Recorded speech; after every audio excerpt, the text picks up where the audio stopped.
The official cash rate is the highest it's been in 6 years, and it's likely to go even higher by the end of the year. It's part of the Reserve Bank's war on inflation. But what impact will it have on the property market? Joining us now with more, thanks to our partners Property Apprentice, is founder and CFO Debbie Roberts. Debbie, thank you very much. So we are expecting the OCR to go even higher this year? Yes, yeah. So the Reserve Bank Governor made some pretty clear directions with his last statement that he's... I have to check my cheat sheet because I'm not going to remember those numbers. So it's 2.0 now. And he's announced that he's expecting it to be 3.4% by the end of the year, which I actually think was an interesting figure, because if we look back through the last history, it tends to be rounder numbers. We have 0.25, 0.5, so round figures.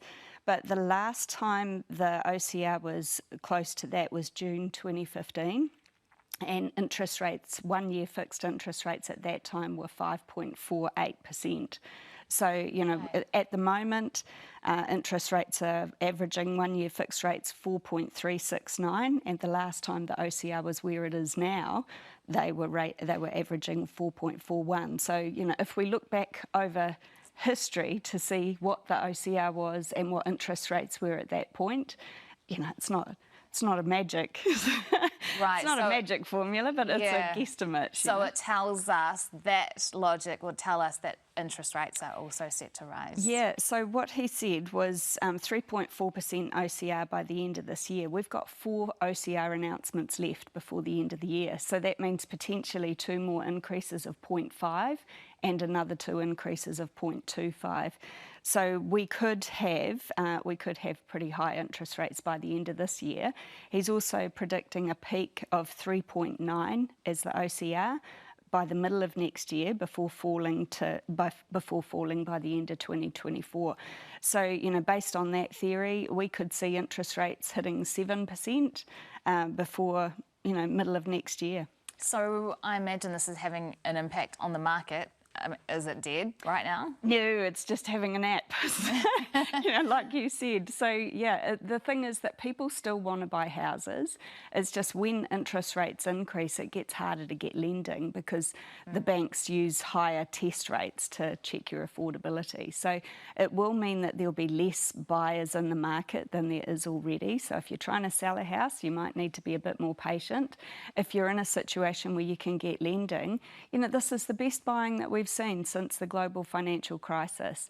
Don't wait for house prices to drop, because not all house prices will drop. I was talking to someone last week who's got their house on the market. They've been trying to sell it for 3 months. They haven't had an offer that they're happy with, so they're not going to sell it. So it's not like every single house is going to drop in value. It's just some vendors will be more motivated than others. Winter is typically a time when it goes flatter anyway, isn't it? Yes, it is. So, yeah, like I said, best time to be buying is right now. Don't try and time the market. Just get in the market when you can get lending. Because as long as you're not planning on selling in the short term, it doesn't matter if house prices drop a little bit. Yeah. The other thing about the interest rates, because, you're right about the projections, it, of course, will depend on what happens with inflation, right? And they may not need... hopefully they don't need to stick to that track. Yeah. Otherwise, things become expensive for homeowners. Yeah, exactly. And I think, he's come out all guns blazing. So fingers crossed that will have the desired effect on inflation. And if it does, then there's not the need to increase the OCR as significantly as his projections are. So, yeah, fingers crossed. We'll have to just wait and see, I guess. Property Apprentice CFO and founder Debbie Roberts, thanks very much to you, and thanks to our partners at Property Apprentice.